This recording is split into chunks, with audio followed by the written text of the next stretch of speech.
Welcome everyone, and thanks for joining us in this Q&A on leadership and entrepreneurship. We're thrilled to be joined by His Excellency Amr Al-Dabbagh, who serves as Chairman and CEO of Al-Dabbagh Group, founding Chairman of STARS Foundation, and the founder of Philanthropy U. His book, Omnipreneurship, An Organized Approach to Living a Life of Meaning, comes out in the fall of this year. Amr, welcome, and thank you so much for joining us and answering these questions. Thank you for having me. It's a great pleasure to be in your company. Thank you. I'd also like to say hello and thank you to all of the learners who are tuning in live on our YouTube or Google Plus stream. And if you're watching the Hangout but are not registered for the leadership course, you can register now for the next session, which begins on May 31st. We are also joined by 6 learners from his Philanthropy University course, Leadership, 10 Rules for Impact and Meaning. And before we get started, I'd like to have our participants introduce themselves. So please briefly tell us your name, where in the world you're joining us from, and describe in 1 or 2 sentences why you signed up for the leadership course. Kudzi, could we begin with you?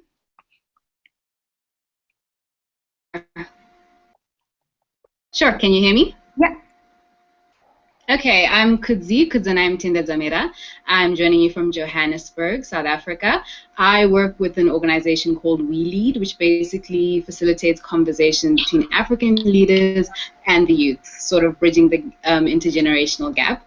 I joined this course, to be honest, because it was part of the 7-course bundle, and yeah, it was just in there, but I will say that after doing it, it's really shifted my paradigms and how I think about leadership. So it was a great accidental choice. Mm-hmm. Great, thanks, Kudzi. Elle, could you go next? Sure. Hi, everyone. My name is L2C. I am a freelance journalist, and I joined this course because also from my time in the Middle East when I was covering the refugee situation, I decided to start a nonprofit. And from that, I realized there's definitely skills that I need to kind of hone, and one of those is leadership. And that's the reason why I joined this course, and I'm very excited to be in the presence of everyone today. Thank you, Elle. Della, could you go next? Hey everybody, I'm Della Henry. I live in Brasilia, Brazil, but I'm an American. And I was excited to join this course because I've done a lot of leadership, like operational and direction, mission kind of things with NGOs. And now I am the head fundraiser for the American School here in Brasilia. And I really see that it's a whole different kind of leadership to get funds, and so this is coming at a perfect time. Also, when I looked Amir up online, I saw that this is someone who could really teach me useful information, so I really wanted to sign up. Thank you, Della. Delfina, could you go next? Hello, everyone. My name is Delfina Gedimin. I'm from Mexico. I'm living in Yucatan, Mexico.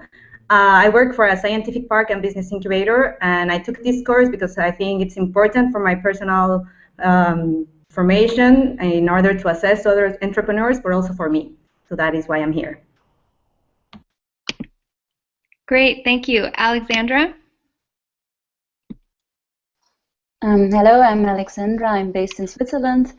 I'm more or less stumbled on the course just out of interest, and through taking this course I have really become a social impact addict, and I'm currently in the process of taking a leap of faith and starting my own social enterprise.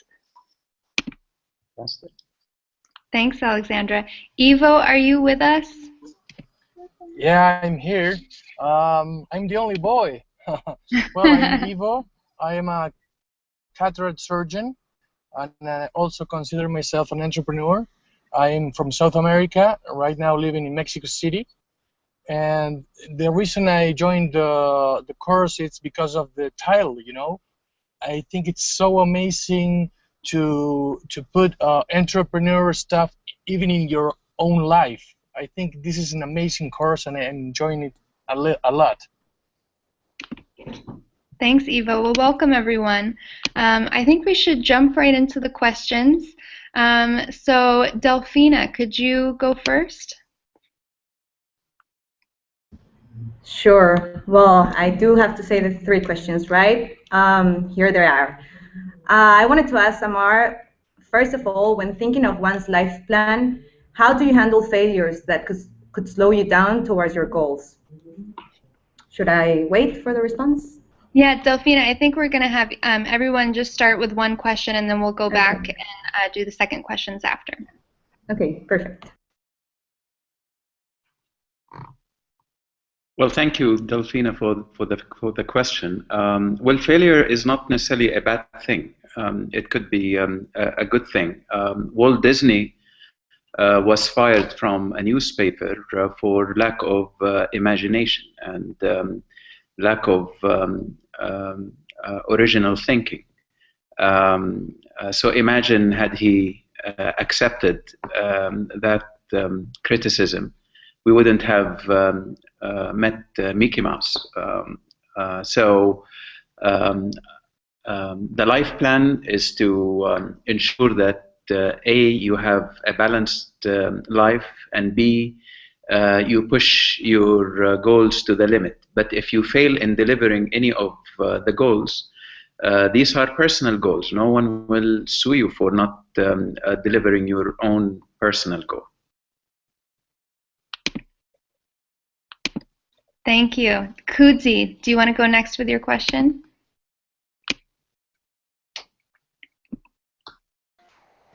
Sure. Sorry, I'd forgotten to take myself off mute. My question is really, I appreciated the emphasis on writing things down and making a list and measurable goals. But my question is, in your personal journey with this life plan, has there been a goal which you've had to take off, or sort of what indicators should we look for if to signal maybe it's time to remove a goal off the list, or maybe it's not failed, but attaining it isn't practical anymore? Or are there any indicators that you use to know when it's time to take a goal off the chart? Well, of course, the life plan is not crafted in stone. The whole idea is to have a life plan refresh on an annual basis. And that is the time when you think carefully about all goals on your life plan, whether they are life goals or midterm goals or annual goals. And of course, you need to replace the annual goals with the new ones. So absolutely, the whole idea is to go through this process, and when you go through this process, you would find out that some goals are not should not be in your life plan, and you should dismantle them and replace them with other goals. But this is not a daily event or even a monthly event. This is an annual event when you refresh your life plan. It is the time when we encourage you to conduct like what we call a zero-based review.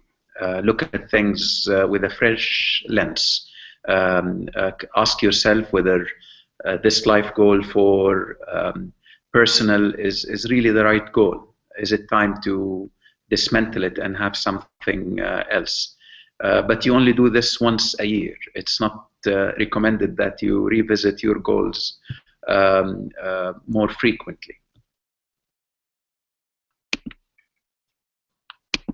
Great. Della, would you mind going next? All right. Thank you. Hi, how are you today? Amir? I'm good. How are you, Ella? Is it Amir or Amar? Amr. Amr. Okay, sorry. I guess one of my questions, I'm in a new position. I'm building a new culture of philanthropy in a country that doesn't have much and in a community that doesn't do much.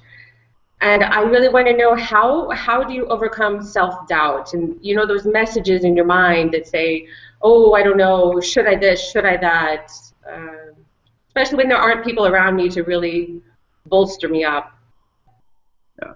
Well, this is the, one of the 10 golden rules, which is the greatest among you. It is very important that we try to surround ourselves as much as possible with uplifting people, not people that would pull you down. You would always want to stick to stronger people than yourself. and only then you can grow and achieve impossible things and keep on raising the bar. So again, there are so many examples in life where people's abilities were questioned, and had they listened, they wouldn't have gone anywhere. The Walt Disney example is one. The Oprah Winfrey example is another. She was demoted from her job as a news anchor because she was not fit for television. Had she accepted that criticism or description of her abilities, she wouldn't have reached what she has reached so far. So I think the golden rule of the greatest among you is key to accelerate your growth and impact.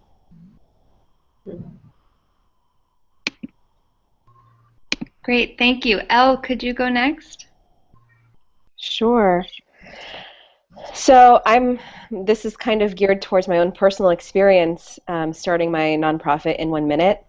I've realized that being a leader, it takes a lot of initiative to finding A, the right co-founder, and B, the perfect board of directors that will, in a sense, be your mentor and guide you to a successful end goal with your nonprofit. So my question to you is, what do you find to be some of the key elements to finding the right co-founder, and also to finding the dream team of board of directors? And as a leader, how do you pitch to them to bring them in to keep them interested in being a part of the board? Yeah. Well, I think you need to start with diagnosing your own organization and goals, conducting a capacity gap exercise, and identify these gaps in your organization. And you need to look at your finish line. What is it you are trying to achieve? And then you need to develop the profile of the leaders you would like to bring on board around your finish line. If you need help with fundraising, then you might as well get someone who has a great network and practiced fundraising successfully in the past. If you are focused on a specific subject, you would get maybe someone who speaks the language. If you take the board of trustees of STARS Foundation, in my case, we have a lawyer, we have a banker, we have 2 strategists, and we have an accountant. It is very important that you look at your finish line. What is it you are trying to achieve, and where the deficiencies in your organization or gaps, and then develop profiles of the leaders you would like to surround yourself with, and start approaching. Thank you, and great question, Elle. Let's see, Ivo, would you like to go next? Hello. Yeah, sure. I have my 3 questions are about when you're starting, when you don't have financial resources. I mean, I think I have a amazing idea, specifically for a non-profit to perform cataract surgery in undeveloping countries. But I think one of the most difficult things is the first steps, you know, to who do I talk to? How can they lend me some money? I don't know if you understand the question. Yes, I do. I think you need to apply 3 of my golden rules: the honey as money, the next big thing, and the collaborate to accelerate. So let's take each one at a time. The collaborate to accelerate, there must be someone there who's interested in what you are doing, and you could complement what he is doing. And it's about what I like to call the WIFM, what's in it for me. So you just need to design a story line that exposes the WIFM for the party you are approaching, that you want to collaborate with. The honey as money is a rule about the currency of ideas.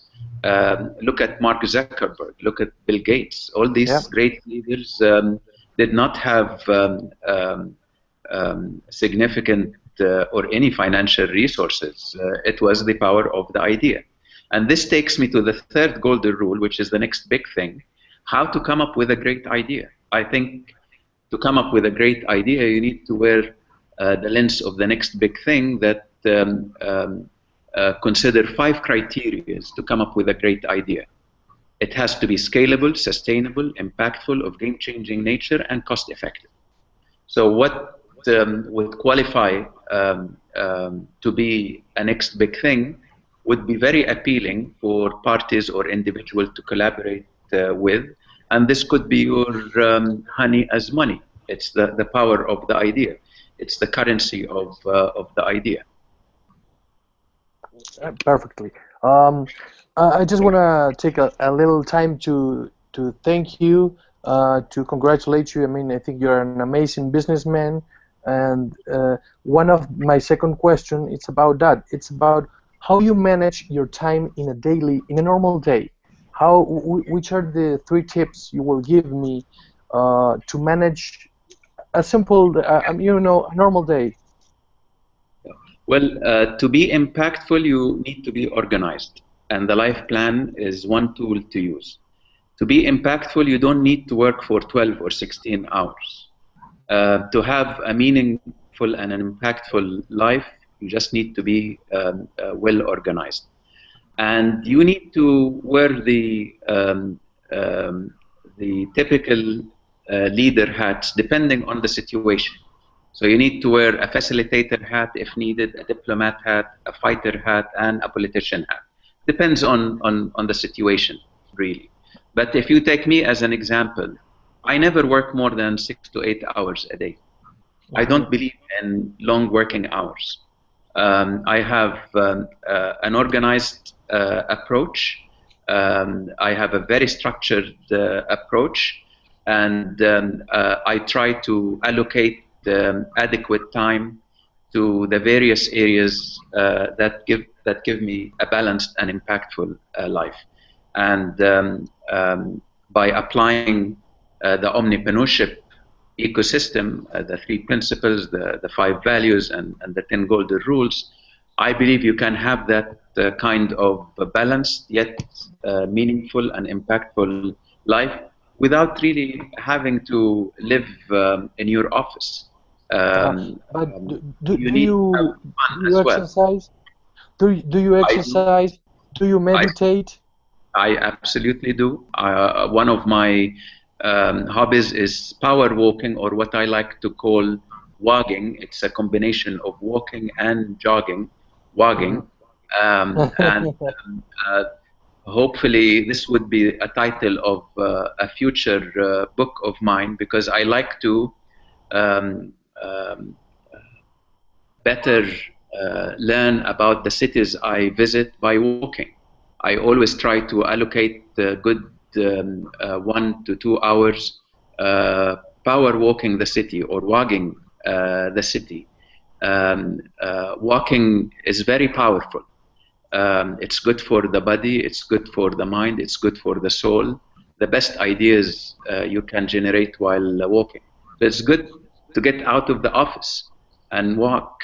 Walking will lots of great ideas for you, and will help your body, mind, and soul. That's when the good ideas come. The last one. One of my 2016 goals is to work for you. I would love to work for you. But which steps should I take if I really want to make my dream come true? Well, the first step is send me your CV. Where? Oh, sure, I will. Yeah, sure. We can take that part offline after the Google Hangout. Thanks, Ivo. Thank you, Amr. Alexandra, would you like to go next? Sure. And I do share your hobby of blogging. I just never knew how it was called. I'm a big fan of your concept of the life goals in 10 different areas, and I think it's a really helpful exercise to fill this in. One thing that I'm challenged with myself, or where I feel like cheating, that's the life goals for the end of the life.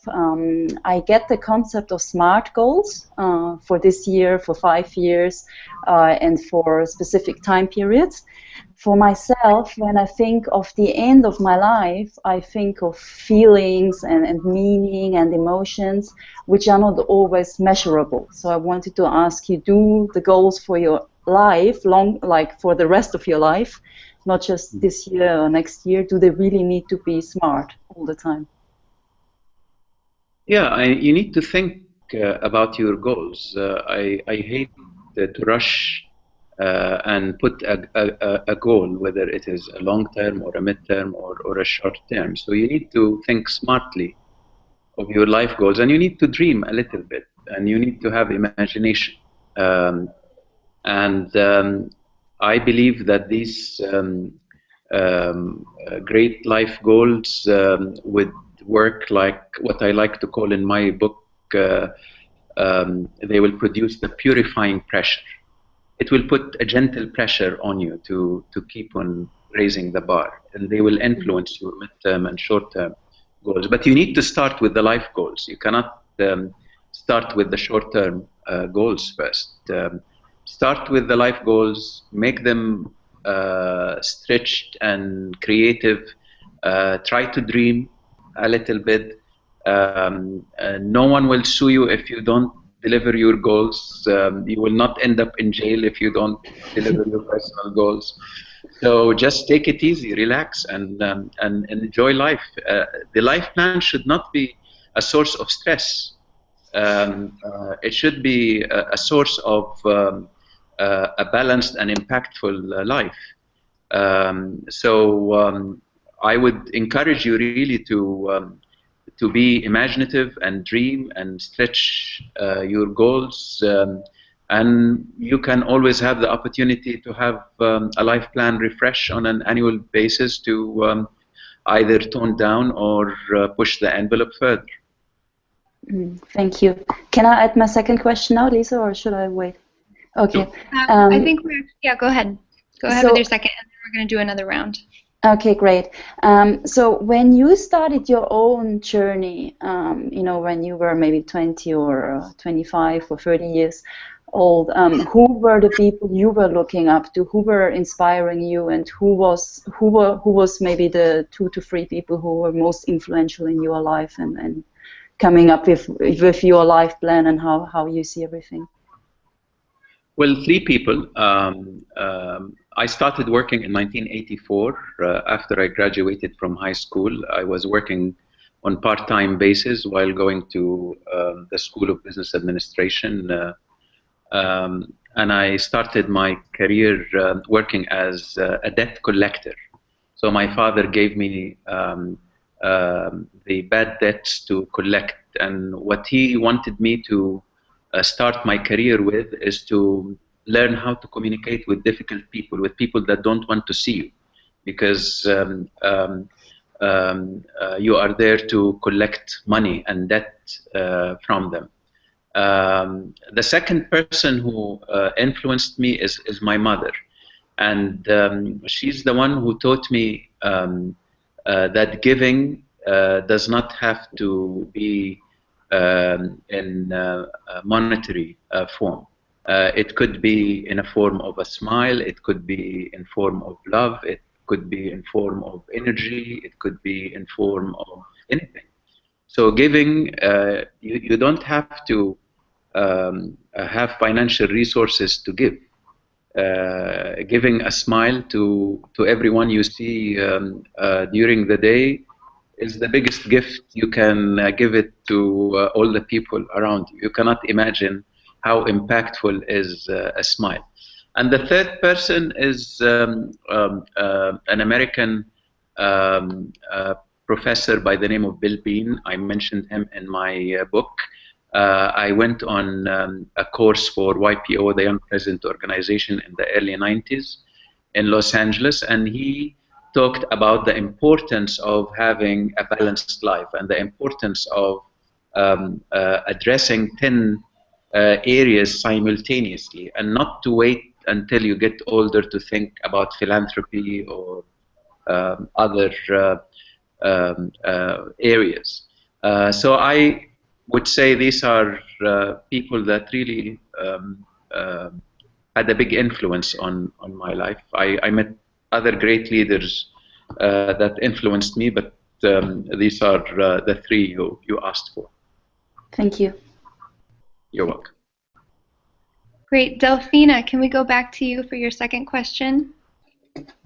Sure, yes. Well, first of all, I also want to say thank you for starting Philanthropy University. I think, as I can see, we are all being really inspired by learning every week different terms and things to apply in our lives.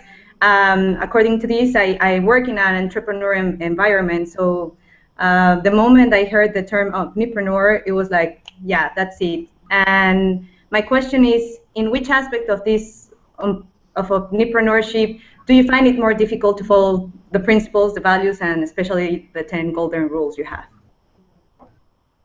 Well, of course, the reason why I call it omnipreneurship, because as I said in the book, I believe entrepreneurship has been hijacked by a very narrow definition. Starting a business, grow it, and eventually take it public, where entrepreneurship can be applied to all aspects of life, in philanthropy, in business, in government, on an individual basis, on family. And I was given the opportunity to apply omnipreneurship in different areas, in business, in philanthropy, in public service, in family, as well as on me as a person. And somehow it created a big impact and made a difference in all the areas where I migrated this ecosystem to. It's a matter of the willingness of those who you are trying to apply this ecosystem on. So I would say your immediate family could be low-hanging fruits, and that's where you should start. You should start with yourself. That's step number one. Step number two is your family, and then you start expanding the circle. Thank you. You're welcome. Kudzi, I think you had a second question.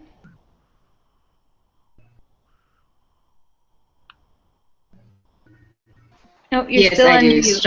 Oh, perfect. Yes, I was struggling to get it off.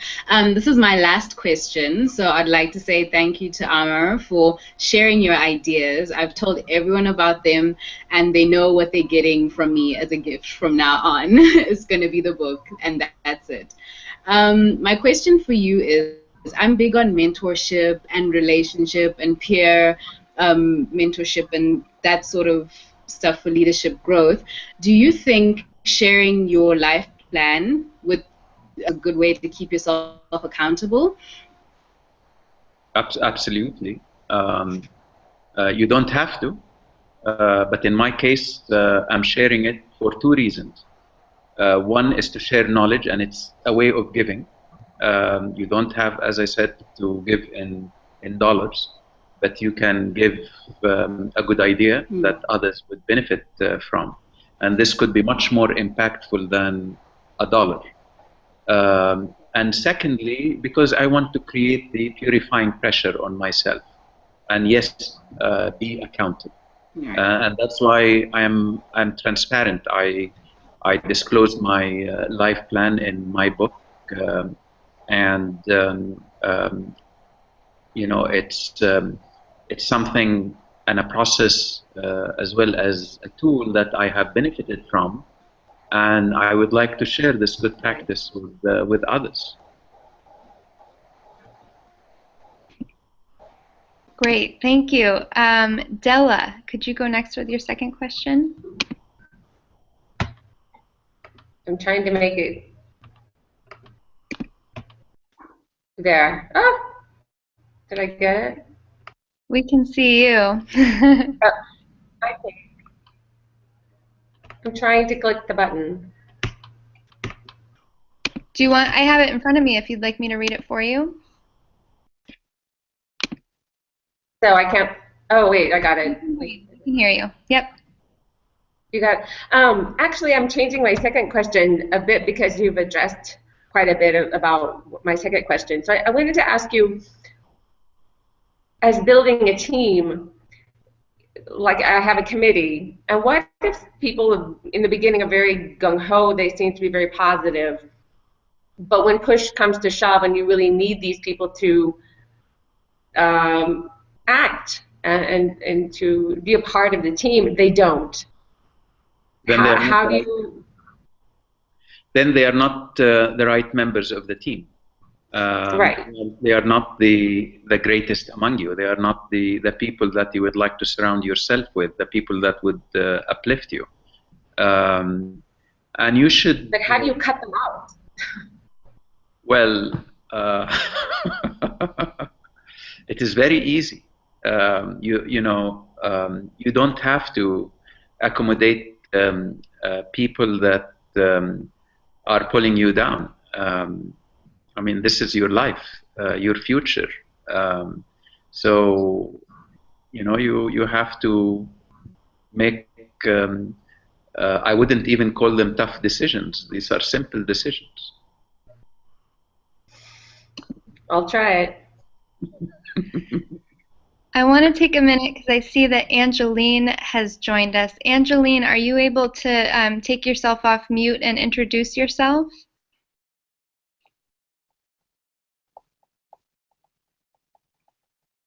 Oh, there appears to be a lag. Okay, maybe in a few minutes. In the meantime, Elle, can we go to you?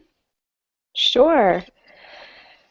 So again, this is geared from my own personal experience.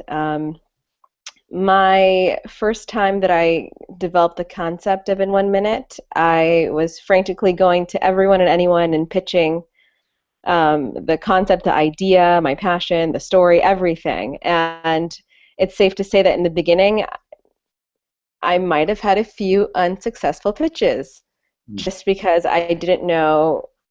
I was overly passionate about it and wasn't gearing it towards what the other person, what my audience was at the time. So my question to you is, what would you recommend to rectify the unsuccessful pitch to approach the person that, for me, myself, I think of a year ago, and I can't forget the person that I pitched to for the very first time. And I kind of want to redeem myself because I've had so much experience now. And then also just to kind of go further into it, into how to approach this concept when, as a leader, when you're looking for either, you meet someone in an elevator, you're pitching them your story, or you're going to a networking event, you're pitching them the story, how to kind of fine-tune these concepts in different scenarios. Well, to start with, making the wrong pitch is not the end of the world. So you just have to keep on trying, even with the same party and the same person. And as a matter of fact, they would appreciate that you are determined and not giving up easily. Two golden rules can be applied here to this question: the collaborate, accelerate, and the share your story. The collaborate to accelerate is about with him, what's in it for me. So you need to wear the other person's hat and wear his lens and see what is his priorities, and you have to just do a proper research on the party or the individual you are making a pitch to through their website, their any materials available to you. You need to understand their vision, their goals, and then you move to the share your story goal and design it in a way around their requirements. You might be passionate about something or an approach, but if it does not include the WIFM, what's in it for me, from the other party's perspective, it will probably not be so effective. Talking about the elevator pitch, again, I aim, therefore I am. The best elevator pitch is to highlight the finish line. What is your purpose in life? What is it you are trying to achieve? Trying to support 20 million disadvantaged children. So immediately you will attract the attention, and that could open the door for a dialogue beyond the elevator. So I think the collaborate, accelerate, just making sure that whatever pitch you make, you wear the hat of the other party and share your story, ensure that you incorporate the other party's interest in an interesting way, and the I aim, therefore I am for the elevator pitch. Elevator pitch, you don't talk about the how, you talk about the what and the when, the finish line. It's normally a 20 to 30 seconds ride.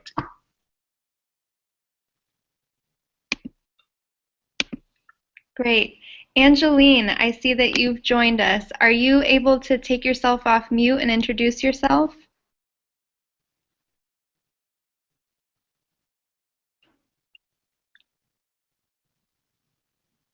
Hello. Hi, we can hear you. Could you introduce yourself for us? My name is Angeline Kinyanjui. I'm tuning in from Nairobi, Kenya. And I got an interest into this course after doing the social entrepreneurship. I thought for me to do that, I need to have leadership skills, and that is why I joined the course. Thank you, Angeline. I'm sorry I'm late. No problem. Did you want to go ahead with your first question? Yes, I can. I found the principle of omnipreneurship very interesting. And I thought it is something that should be taught to the young ones under our care. And I was wondering, what is the best age to start introducing these golden principles to our children and the people around us? I have 32 nephews and nieces, including my 5 children. And my children are from the age of 5 to 18. And out of the 32, 31 have life plans. And it is important that you develop in your children the strategic thinking approach to life, and not to only look at life from the age you are in. For instance, we live our life in compartments. If someone is young, it's about play and study. If he's when he graduates from school or university, it's work, work, work, and nothing but work. And then when he or she grows older, then it's give back time, it's philanthropy, and so on and so forth. So why not to teach our children, to think strategically, think long-term, set life goals, mid-term goals, and short-term goals that feed into the mid and the long-term goals, and B, why not to consider 10 criteria as opposed to 1 or 2 simultaneously. And as I said, no matter what age you are in, every criteria is needed to have a balanced, meaningful, and an impactful life. And if you want to transform a person, you need to give incentives. So ideally, this life plan for a child should be broken down into monthly and quarterly goals, and that's what I refer to in my golden rule: exceptional execution, the individual execution dashboard, where we break down the annual goals into quarterly goals. In my family, with my nieces, nephews, and my children, we have a traffic light system. Every quarter, we look at the delivery of goals of every member of the family. And we give, if you achieve one goal, you get green. If it's half-half, orange. If you are totally off track, you get red. And the one with the most green, we give an award to. So building incentives and point system to encourage your children or the youth in general to have a strategic mind and plan ahead, and not only plan and have a rosy life plan, but also to execute and implement and develop an incentive scheme. It could be very simple. Link all the goodies to the life plan. This would be very powerful. So incentives is key, because without incentives, you would get resistance. With incentives, you would get acceptance. Thank you. Delphina, I know you had a third question. Would you like to go ahead? Yes, sure. The third part, my third question is about one of the principles, which is, well, golden rules, I'm sorry, about giving credit to collaborators. And I'm taking this more towards the business and entrepreneurship, or the business side of it all. Have you ever felt a collaborator used you for their own purposes, and how do you keep this trust between collaborators? How do you handle that? Absolutely, and you have to appreciate that they have their own agenda and they have their own interests, and that might you might feel that this is kind of abusing the partnership. So you just have to accept that and expect it. You are not dealing with angels, and what is beautiful about life is the variety of colors. People are different, and this doesn't mean if you fall for the trap of someone abusing the collaboration that you shouldn't collaborate, because the golden rule of collaborate to accelerate is critical. You don't have to reinvent the wheel. If someone else is doing a good job in one area, why to reinvent the wheel? Just collaborate. You would both accelerate. Great. Della, I believe you had another question. I have many questions. I would actually ask, I'm curious to know about your favorite form of communication. Telephone, email, WhatsApp. How do you effectively communicate, especially you have so many stakeholders? Yeah, if you ask my children, they will say Dad lives in the Stone Age. But I don't have multi-social media platforms. I use email, mobile, and WhatsApp. So these are my three methods of communication. Do you try to tailor to each person their preferred method, or do you try to just stick to your own instinct of how you want to communicate? Absolutely. I mean, this is again the share your story part. To be impactful, you need to sing the song the others would like to hear. So if it is preferable or more convenient for a person or the party you are communicating with to use email or face-to-face or Skype, so be it. That's the tool you need to use. Okay, Elle, I think you had one more question. Sure. So, what do you know now that you wish you knew when you first started out in public service? Well, as I said, migrated the ecosystem of omnipreneurship to public service. I started with I am, therefore I am, establishing a finish line and worked backward.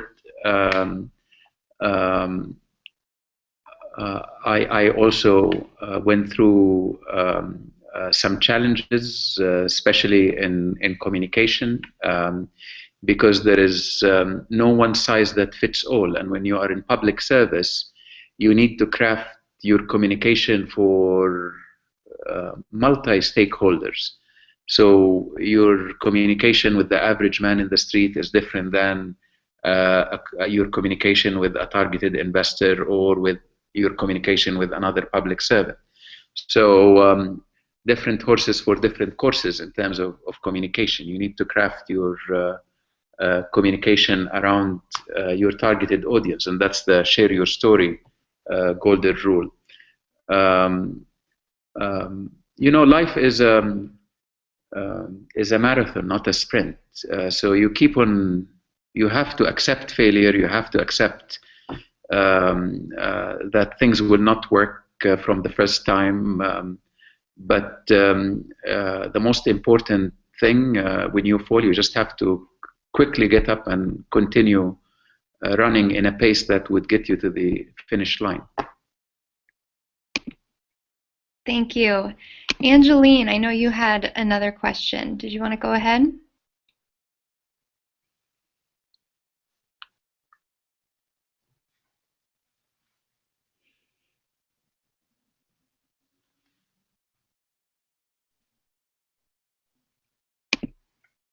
Oh, I think we've lost her. I have it in front of me, though, so I can ask it on her behalf. Angeline's question was, in every change in a social setup, there is resistance. How would I go about minimizing change resistance to these golden rules? Well, it's the share your story golden rule. Again, different horses for different courses. It is important that you design your storyline in a way that is appealing to your targeted audience, where it minimizes the resistance. You would always find skeptical audience, critical audience, cynical audience, and you just have to design your communication and storyline to minimize resistance, to include the WIFM, what's in it for me, or just wear their hat. And by doing so, and if you have incentives, when I say incentives, that doesn't mean monetary incentives, different kind of incentives. The fact that you are showing them what's in it for them and what is the added value to them, all this will reduce the resistance. I think Angeline's back. Angeline, did that answer your question? No, I think we've lost her again. All right. Well, I think I wanted actually to say. I wanted to say to Angeline that I learned a lot from my visits to Kenya, because I visited one of the NGOs we work with called Nairobi Pet in the slums, and you cannot imagine how much you can learn from visiting NGOs and areas where different practices are applied. So I'm also here to learn, and I would love to learn more from the learners of my class, because there is no one size that fits all. And what is beautiful about our world is the variety of colors, and we should all learn from each other. And what applies in Kenya may not apply in Brazil, but you see, it's an interesting, diverse world. Well, thank you, Amr. And on behalf of all of the learners in your course and Philanthropy University, thank you so much for joining us and answering these questions. Thank you to Kudzi, El, Della, Delphina, Alexandra, Angeline, Ivo. Thank you all for joining. And I also want to remind all those watching that you can sign up for the next offering of Amr's course, Leadership 10 Rules for Impact and Meaning, which starts on May 31st, and you can register now. So thanks again, everyone. I would like also to thank Kuzi, Ellie, Dila, Delphina, Alexandra, Ivo, Angeline, and the other participants for the time you have invested in this session, and the time you have invested in taking my course. And I hope you will get good rate of return on your time, energy, and we'll all help in building a better world. Thank you so much. Thank you. All right, bye everyone. Thank you. Bye. Thank you.